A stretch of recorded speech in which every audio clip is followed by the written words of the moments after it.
Barbara, One that registers us. Barbara, I wish I could talk to you. I don't know what I'm doing. I don't know what to feel. It hasn't been that long since we lost our child. I can't talk to you. I don't know what to say to you. My mind, it won't let me say it.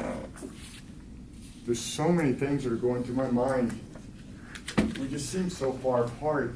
We used to be able to talk. I want to help you. You cry so much. My job, I feel like my job is to help you stop crying, and I can't. You say that this thing is such a problem, and I want to solve your problem. It's my job to solve your problem. And I can't do it. Does it sound familiar to anybody?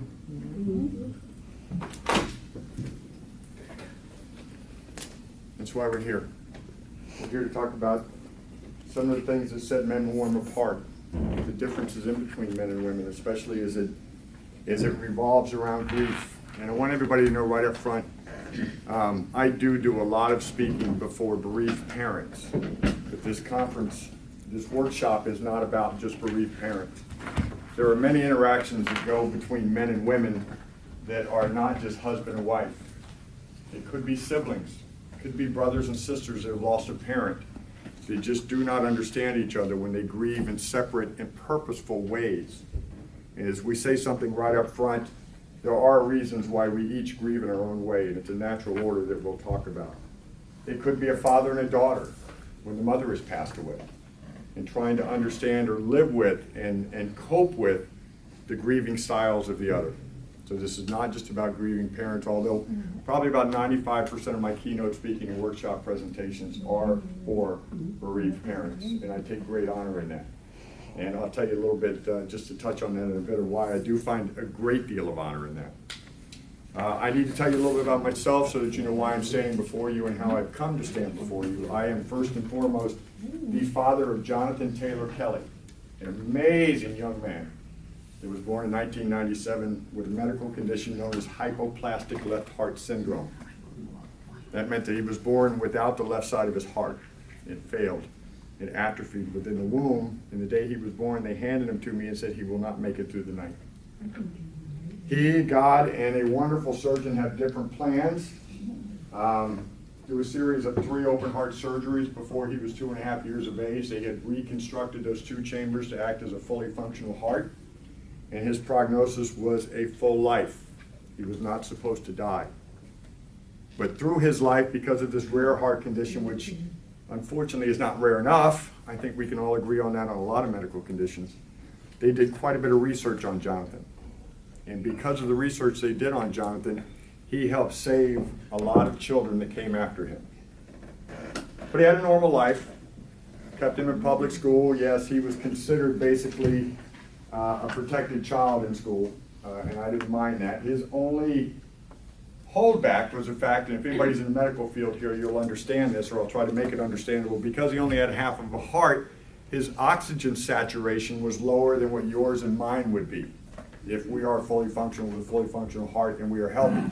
We're normally at a 99% oxygen saturation level in our blood, which gives us the strength to do what we do and run and have fun. His was much lower than that. His body got used to it. The only difference was he would play basketball and sit down before the other kids did, have to take a break, get back up and play some more. So that kept him from organized sports. And we understand that. He understood it. I never lied to him. Wonderful life. Got up to the age of 16. Do not apologize. Ladies and gentlemen, Ann. You are not interrupting. I love having you in here. Got up to the age of 16. He was on a high school golf team. Part of his condition meant that, and again, if you're in the medical field, you'll understand this. If not, I'll try to make it plain and simple.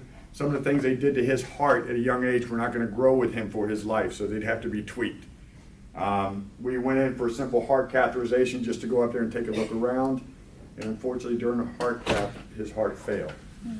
His heart failed actually during recovery. He made it through the heart catheterization just fine, but his heart failed in recovery. I had a number of people that thought that I was going for a lawsuit, and I was not. I hired a team of physicians, independent physicians, to look at every medical record that he wanted, and it gave me exactly the answer that I wanted at the time, which was it was his time. So there's nothing that hospital could have done about that. He was in the most preeminent pediatric cardiothoracic hospital in the country, which is Le Bonheur Children's Hospital in Memphis, Tennessee, which I now sit on the board of. And that was one of my thresholds, was crossing back into that hospital, not only to be there again, but to sit on the advisory board of that hospital. And it gives me great joy in order to be able to pass on, at least for myself, to be able to pass it on in my healing, part of my healing process. So, as a guy, I want you to understand, especially the women in the room, I had an ego. I started out my life in the United States Marine Corps as a military policeman. Traveled around the world, met interesting people, and no, I did not kill them, if you remember that, ma'am. Some of you that know that. I went from the MP Corps to a Fairfax County Police Department in Fairfax County, Virginia. I became a cop. I left there after 9/11. I went to work at the U.S. State Department as a DSS agent. Did I live on ego? Was I egotistical? Was my life revolving around what I thought of myself and what I thought others thought of me? Was I a guy?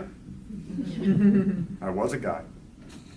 When I lost John, you can imagine, and there was some repressed grief that I won't get into, but I lost both parents sometime before that. My mother in 2003, my father in 2011. Repressed my grief from then, but after John passed away, I told myself I'm going to use that repressed grief. I didn't know it at the time, but that's what it was. And I'm going to be okay, and I'm not going to grieve the death of my child in front of all the people that work for me, in front of everybody that thinks I'm a man, in front of everybody that thinks I'm this tough guy that can do anything in the world except for put toothpaste back in the tube. I'm not going to do it.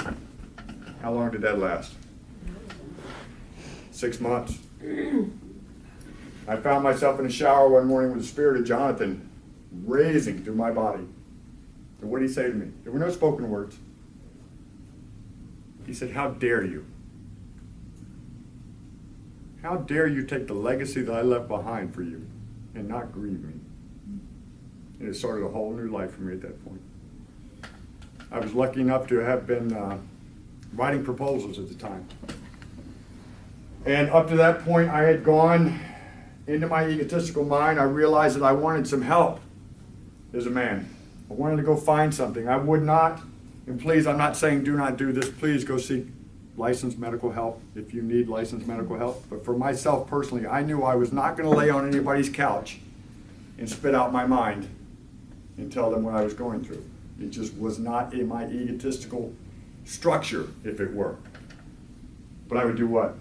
I'd read books, right? That's the male thing. If all else fails, read the manual. Well, all else had failed, so I went for the manual. And the manual wasn't out there. What's out there? What's on the bookshelf today? There's books about female grief. There's books about sibling grief. There's books about grieving your pet. There was nothing out there for men. So I had no other choice at the time to dive back into the world because I wanted to know. I am not, and you heard Chris say it this morning too, I am not a researcher, I'm a searcher. That's a fantastic line because I just wanted to know why I was doing what I was doing. I needed to know badly for myself. So I went back and I started researching or searching into what makes me hold in, give out, do whatever with my emotions as a male. Why I respond the way that I do. When I was finished at that point with so many aha moments and now I understand, I came out with two decisions. The first one was, I'm okay. And I want to pass that on to everybody in this room about yourselves. There's a lot of us that can say that. Raise your hand and say, I'm okay. I understand that I'm going through this, but I'm okay. And number two, I had pretty much retired from law enforcement. At that time, I was working for a big defense contractor writing federal proposals. And if anybody's ever written a federal proposal before, you know I'm writing pretty much darn near fiction work, right? I'm writing 2,000, 3,000 pages of proposals, and I'm winning $300, $350, $400 million for somebody else on my writing. And I thought, what about the others and me out there? What about those men who start grieving that have nowhere to go find a book on the shelf? So why don't I do that? And I wrote my first book, Sometimes I Cry in the Shower, because that came from that day that Jonathan came into my heart and said, how dare you? And I dropped down on my knees and I cried. put that book out there, and I found out that I wasn't done. Because if you're, and I'll put it blindly or politely, if you're gonna understand the light side, you gotta understand the dark side too. So I figured I'd go after women and find out what makes women tick, right?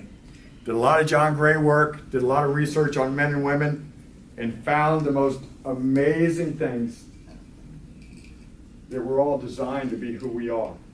Now, before I go any farther, we're going to spend some time in this workshop, and this is a workshop. This is interactive, okay? I don't want to sit up here and just talk for an hour and 15 minutes and not have somebody come back or be willing to ask questions, because I'm going to ask you to ask questions. But as I go through this, make sure that you're willing to bring it up. But I figured out a point for all of us, both men and women, is that we're all different, right? We're all as unique as snowflakes and fingerprints. We're all unique in our grief and how we grieve. We all know there's no timelines to grief, right? We all understand that.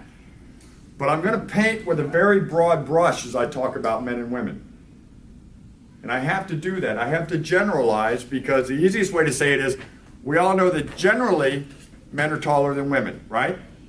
Do we all know women that are taller than men? So it's not fair for me to stand here and say all men are taller than women, because we know that's just not true. But we have to get generalities, because we have to start at a watermark someplace.